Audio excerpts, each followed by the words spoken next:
जय श्री राधे गोविंद, श्री हरिवंश। हमारे प्रियाजू हम सब पर अपनी कृपा दृष्टि सदैव बनाए रखें। आज हम इस वीडियो में बुढ़वा मंगलवार की व्रत कथा सुनेंगे। मान्यताओं के अनुसार भगवान श्री राम से हनुमान जी की पहली भेंट ज्येष्ठ मास में ही हुई थी, इसलिए ज्येष्ठ मास के हर मंगलवार को बुढ़वा मंगलवार की पूजा की जाती है, जिसे बड़ा मंगलवार या बुढ़वा मंगलवार के नाम से भी जाना जाता है। और ज्येष्ठ मास का प्रारंभ भी 13 मई यानी कि मंगलवार से ही हुआ है। ज्येष्ठ मास में भगवान श्री राम, भगवान श्री कृष्ण, भगवान श्री विष्णु, हनुमान जी और सूर्य देवता की पूजा अर्चना की जाती है। इस माह में माता लक्ष्मी की पूजा अर्चना करने से भी विशेष लाभ मिलता है, जीवन में सुख शांति आती है। और इस माह में दान पुण्य करने का भी बहुत अधिक महत्व बताया गया है। और अब हम शुरू करते हैं बुढ़वा मंगलवार की व्रत कथा। जय हो भगवान श्री राम की, जय हो बजरंगबली भगवान की। महाभारत काल के अनुसार भीम बहुत ही शक्तिशाली और बलशाली थे, युद्ध कौशल में निपुण थे।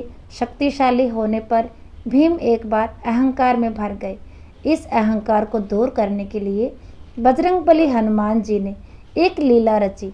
जब भीम को सच्चाई पता चली तब उन्हें अपनी गलती का एहसास हुआ और हनुमान जी से उन्होंने क्षमा मांगी। इसके बाद हनुमान जी ने प्रसन्न होकर भीम को अपना विराट रूप दिखाया।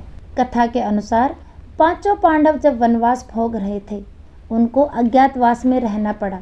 इस दौरान पांडवों को वेश बदलकर भी रहना पड़ा था। द्रौपदी पांडवों के साथ थी।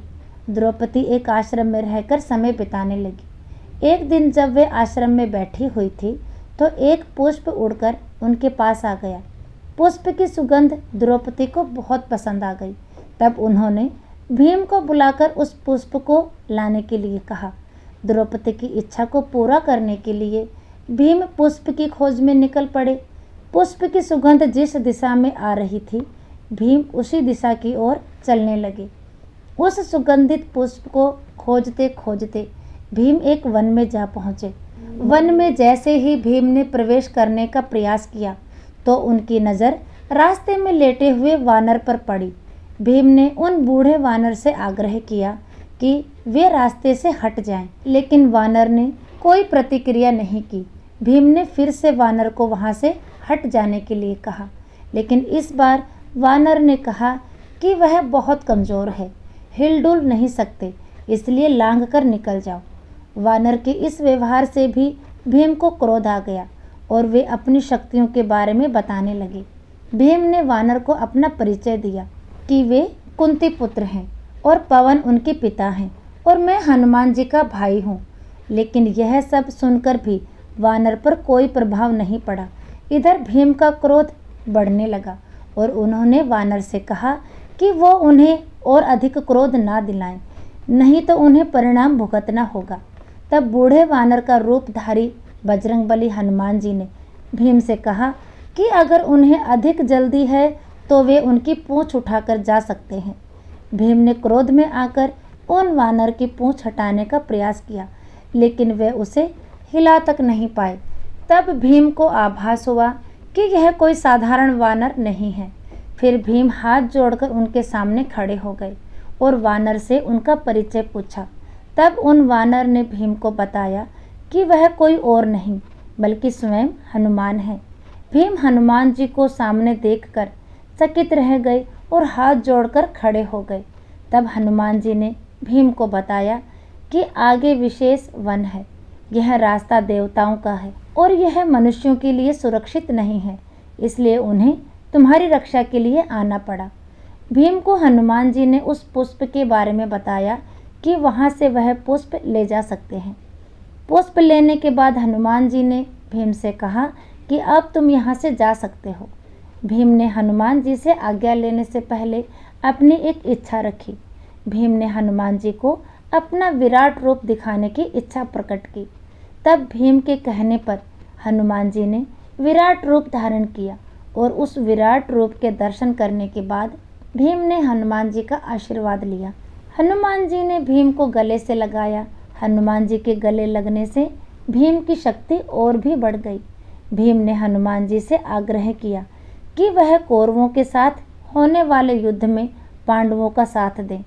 जिस पर हनुमान जी ने कहा कि जिस युग से मैं हूँ वह युग दूसरा था, जिसमें मैंने श्री राम जी के लिए कई युद्ध किए थे।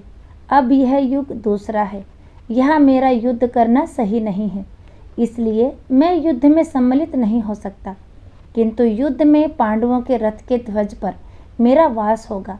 इस प्रकार हनुमान जी महाभारत युद्ध में हमेशा श्री कृष्ण और अर्जुन के रथ की ध्वजा पर विराजित रहे और अर्जुन और पांडवों की युद्ध की रक्षा करते रहे। कथा यहीं समाप्त हुई। जय हो भगवान श्री राम की, जय हो बजरंगबली भगवान की। और अब हम शुरू करते हैं ज्येष्ठ मास में सुनी जाने वाली गणेश जी भगवान की एक बहुत ही प्यारी और सुंदर सी कथा। एक समय की बात है, किसी गांव में एक ब्राह्मण दंपति रहते थे जिनकी कोई संतान नहीं थी। इस बात से वह दोनों बहुत दुखी रहते थे। ब्राह्मण गणेश जी का परम भक्त था और हमेशा ब्राह्मणी से कहता, गणेश जी महाराज हमारी इच्छा अवश्य पूरी करेंगे। एक समय ब्राह्मण को किसी कारणवश गांव से दूर जाना पड़ा। जाने से पहले वह ब्राह्मणी से कहने लगा, ब्राह्मणी, किसी कार्य से मुझे दूसरे गांव जाना है। मेरे पीछे से हर रोज नियम पूर्वक गणेश जी की पूजा अर्चना करना, स्नान कराकर भोजन आदि करा देना। ब्राह्मणी बोली, आपके पीछे से मैं गणेश जी की पूजा अर्चना और भोग का पूरा ध्यान रखूंगी। ब्राह्मण दूसरे गांव चला गया। अगले दिन सुबह ब्राह्मणी ने गणेश जी को स्नान आदि कराया, फिर भोजन बनाकर थाली में भोजन परोसा और गणेश जी के पास जाकर बोली, देखो गणेश जी महाराज, आज मैं घर में अकेली हूँ, सारा काम मुझे ही करना है। मैंने आपको स्नान भी करा दिया है, अब मैं घर के बाकी काम करने जा रही हूँ, आप यह भोजन कर लेना। ऐसा कहकर वह अपने कामों में लग गई। थोड़ी देर बाद उसने देखा कि गणेश जी ने भोजन नहीं किया। वह फिर गणेश जी को आवाज़ लगाने लगी, गणेश जी महाराज आकर भोजन कर लो, नहीं तो ठंडा हो जाएगा। मैं ज़रा अपने बचे हुए काम निपटा लूँ। काम निपटाकर जब वापस आई तो देखती है कि भोजन ऐसे ही रखा है। वह फिर से गणेश जी भगवान से बोली, अजी गणेश जी महाराज भोजन कर लो, आप भोजन करोगे तो मैं भोजन करूँगी, सुबह से भूखी प्यासी काम में लगी हूँ। ऐसे बार बार ब्राह्मणी के पुकारने पर गणेश जी ने सोचा, यह मेरी भक्त बहुत भोली है, इसकी पुकार पर मुझे जाना ही होगा। गणेश जी ने छोटे से बालक का रूप धारण किया और ब्राह्मणी के पास भोजन करने पहुंच गए। प्रेम पूर्वक भोजन किया और वापस अपने स्थान पर लौट आए। अब हर रोज यही होता। ब्राह्मणी भोजन बनाती, गणेश जी को पुकारती, गणेश जी आकर भोजन कर लेते और वापस अपनी मूर्ति का स्वरूप धारण कर लेते। 7 दिनों बाद जब ब्राह्मण घर वापस लौटा तो ब्राह्मणी से पूछने लगा, मेरे गणेश जी की सेवा अच्छे से करती थी? ब्राह्मणी बोली, मैंने तो बहुत अच्छे से करी थी।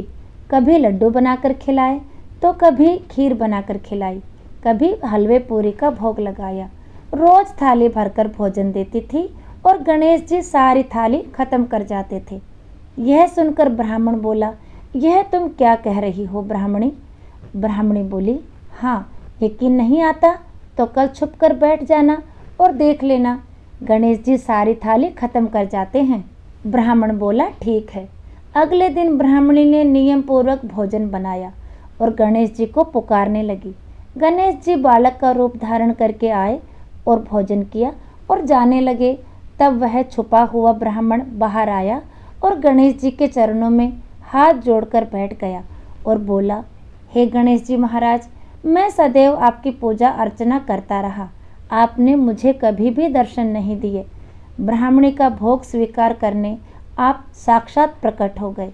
तब गणेश जी महाराज बोले, हे ब्राह्मण, तुमने मेरी पूजा हमेशा करी, लेकिन तुमने कभी भी भावपूर्वक मुझे नहीं पुकारा। आज ब्राह्मणी के साथ साथ तुम्हें भी दर्शन हो गए हैं। मैं भी जानता था कि तुम छुपे हुए हो। यह सुनते ही दोनों पति पत्नी गणेश जी के आगे हाथ जोड़कर खड़े हो गए। फिर गणेश जी बोले, हे ब्राह्मण, मैं तुम दोनों की पूजा और भक्ति से अति प्रसन्न हूँ। शीघ्र ही मैं तुम्हें संतान सुख प्राप्त होने का वरदान देता हूँ। तुम्हारे घर में कभी भी अन्न धन की कमी नहीं होगी।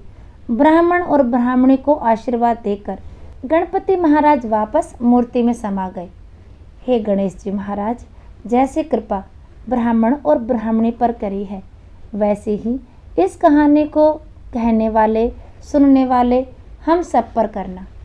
जय हो गणपति महाराज। तो आज का वीडियो यहीं तक, फिर मिलेंगे अगली वीडियो में।